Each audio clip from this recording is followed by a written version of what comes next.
Executive Director Emeritus of the Bridge in Central Mass, and probably more importantly for our purposes, sort of a national and international expert on contemporary models and theories for understanding suicide risk, and particularly the treatment around people with persistent suicidality. An inspired speaker, author of many books, and three, let's not exaggerate. 3, okay. A few books. And I think we're really privileged to have you here on such short notice.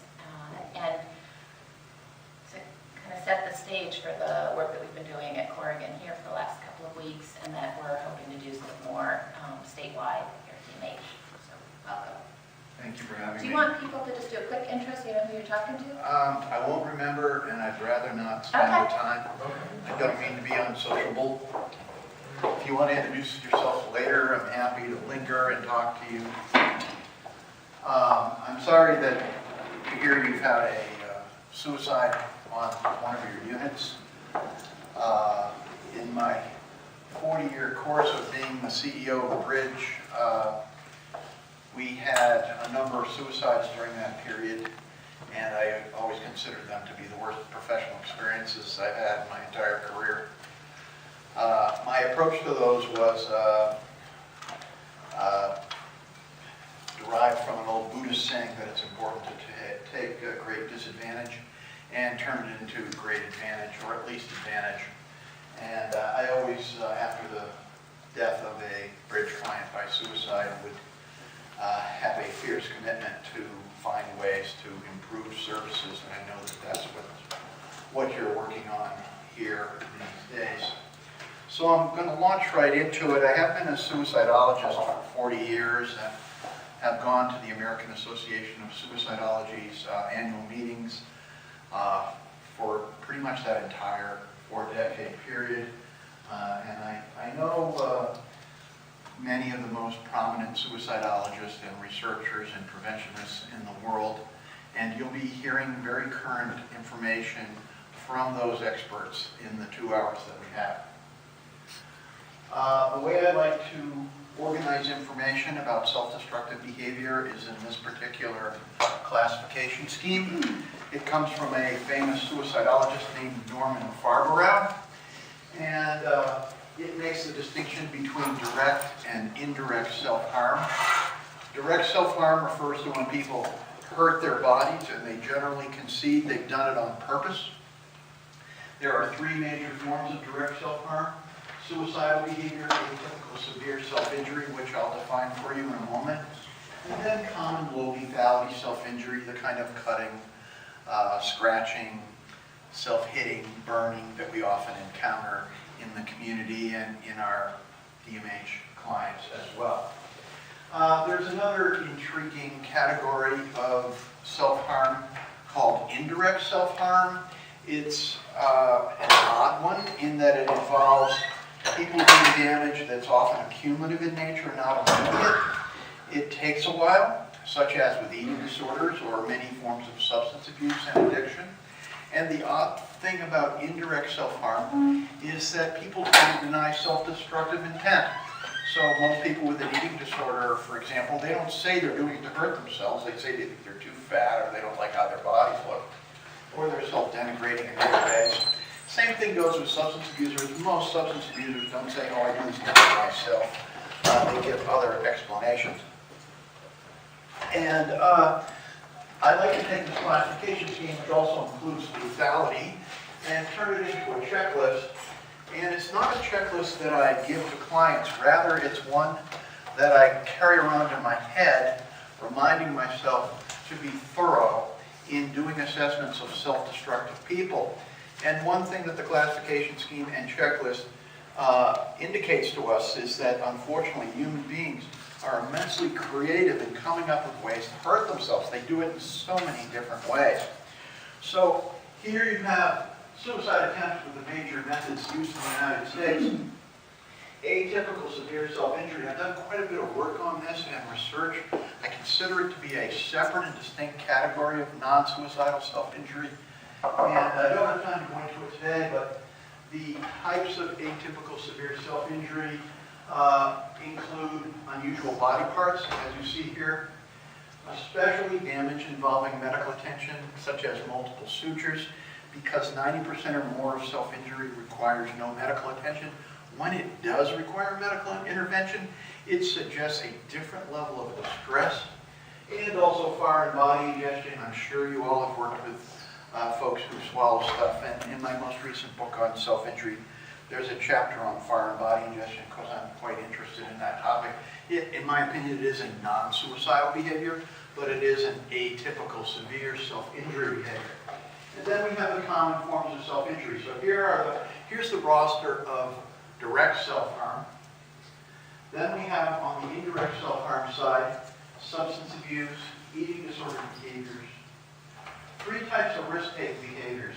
Physical risk-taking. Some of our clients just don't protect themselves in a way that you would think anyone would do. They often don't have much investment in life and are willing to take risks physically, such as walking on a roof or in high-speed traffic, different than throwing yourself in traffic. That's a suicide. Yeah. Situational risk-taking, like going out at midnight alone in a dangerous area of the city, sexual risk-taking, and then some of our clients go off their psychotropics in a way that's clearly self-defeating and really is associated with decompensation. So one of the ways I use this checklist is to recommend that people use a hierarchy of risk. And a lot of the clients that I work with at the Bridge or consult on around the state, they have a lot of check marks. They've had suicidality, they've had atypical self-injury, they've had common self-injury, they may have substance abuse and eating disorders and risk-taking behaviors. They've got so many check marks. And in my opinion, when you develop treatment plans for these people, you need to use a hierarchy of risk, because I often see treatment plans that will read something like, patient will refrain from self-destructive behavior for 90 days. Something like that. And the trouble is, if they have lots of check marks, it's an impractical goal because they can't reduce them all at the same time. You really need to start at the top in terms of lethality with suicidality or anorexia or opiate use. Why anorexia? Because Thomas Joyner, you'll hear a lot more about him during this 2-hour period. He's shown in his book, Why People Die by Suicide, there's research that of all psychiatric diagnoses, people with a diagnosis of anorexia are more likely to kill themselves than anybody else. Not by self-starvation, by active suicidal methods. So that's why it's near the top of the list.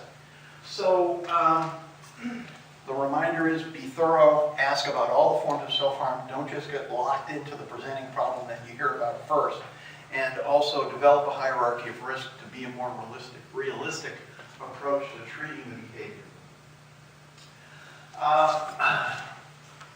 Now, I often, as a foundation, differentiate suicide from self-injury. I'm not going to spend too much time on self-injury today because the mission I was given was to concentrate on suicide. So I'm going to concentrate on the middle column. If you have questions or comments about the self-injury side of it, we can talk about it, but we don't have a lot of time. So prevalence. Prevalence in the U.S. is 13.4 per 100,000 in population. It's the 10th leading cause of death all ages and the 2nd among youth. You see the prevalence internationally in terms of ideation, plan, and attempts. Self-injury is an epidemic in this country because in the last 15 to 20 years, self-injury has moved into the general population, middle schools, high schools, and universities, extremely common there. It's often no longer associated with severe disturbance. You have kids at Princeton and Cornell, 17% of them have a history of self-injury. They're not all borderline personality disorder or PTSD survivors. It's interesting, but it's a phenomenon for another day in terms of a training. So what's suicide about? Can we really hone it down to what it's all about? And in listening to experts and thinking about this and treating suicidal people, it's quite clear what suicide's about. It's not about killing the body. It's about people wanting to end misery. They're in so much psychological pain, they're going to do what they need to do to terminate consciousness. That's what suicide is about. And I believe one of the best ways of determining and assessing somebody in terms of suicide risk is to pay attention to method. Because people say all kinds of things. Last year I had a 12-year-old who said she made a suicide attempt by scratching herself on the wrist with a paperclip. Well, I'm certainly concerned that any 12-year-old is talking about suicide, but in terms of classifying the behavior, I certainly put it in the low lethality, non-suicidal self-injury realm. This was not a suicide attempt. Why she used such language, I had to figure out. On the other hand, the client at the state hospital they worked with several years ago went out on a pass because she had earned privileges, stole a bottle of aspirin, took 100 aspirin.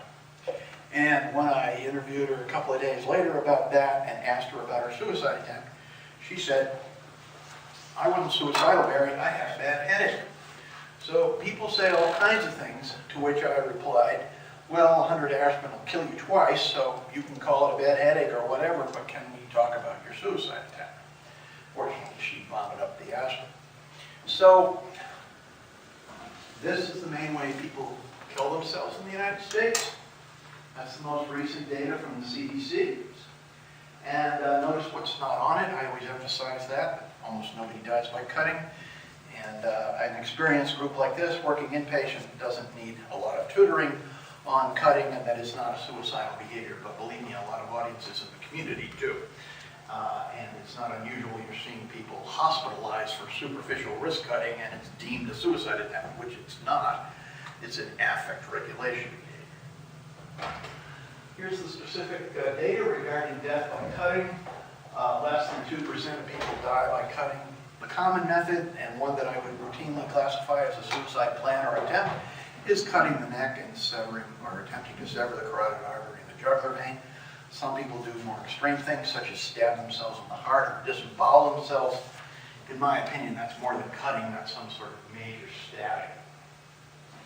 Suicide, even in our severely disturbed clientele in a continuing care unit, or in our residential programs at the Bridge for people who have been in the state hospital for many years, it's still a low-rate behavior, whereas self-injury is often a very high-rate behavior. Repeat attempters generally employ one method, although that's not always true for the people in our clientele. They may use multiple methods because they have so many check marks overall in terms of both direct and indirect. But a finding that may be of interest to you in terms of people who self-injure is most people use multiple methods. So that's something to think about as you assess people who present with self-injury. Where are we? Well, number one predictor of suicide attempts is suicidal ideation. Helplessness and hopelessness predominate. You'll hear more about this as I go through some of the major theories of suicide currently. But one way to really parsimoniously talk about what suicide is about is it's in people who are in misery, who feel helpless. They feel there's nothing they can do about it to reduce the misery. And they feel hopeless. And that means it's permanent.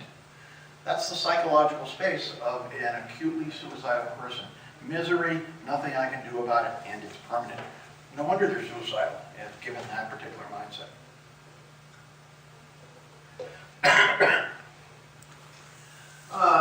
Aftermath of most suicide attempts, people tend to report continued despair, no diminished lethality. They say things like, I'm such a loser, I even screwed this up, next time I'll have the guts to do it right. Self-deprecation often continues. Suicide, I'm going to skip the reaction of others, but I am going to say that restriction of means, as you well know, is one of the most important ways to save lives. Massive efforts around the world to save lives through the restriction of means. Drive over the two bridges to Cape Cod, and both of them have metal barriers with steel poles going up about 12 feet in the air, bending in. Those are jumping barriers.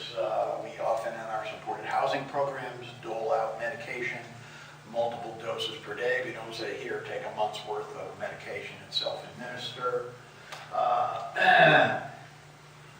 road stations in Seoul, Korea, which I happened to visit a year and a half ago, my daughter's brand.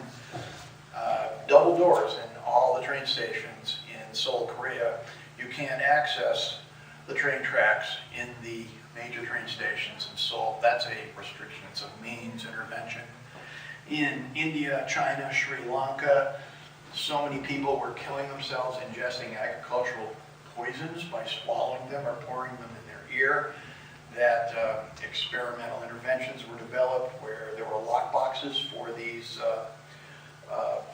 agricultural poisons, taking 2 keys to get in, and able to markedly reduce some of these suicides in those countries. Golden Gate Bridge, #1 jumping venue in the world, is finally going to have protective netting up within about 2 years, taking forever, but that's a major intervention. You're going to hear restriction of means, of course, is one of the main lines of defense in suicide prevention. One other example, by the way, at the bridge 6 or 7 years ago, one of our clients jumped to her death from her 3rd floor apartment in Southbridge. We were talking about Southbridge. And after that tragedy, one of the things that I implemented was a restriction of means policy of the bridge, because I was the CEO at the time.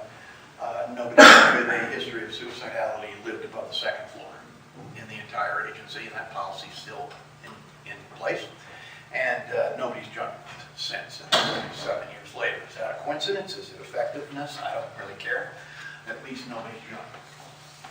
I do want to point out to you some recent research from David Klonsky and others that points to the fact that recurrent, persistent self-injury turns out it's a very strong risk factor for suicide attempts.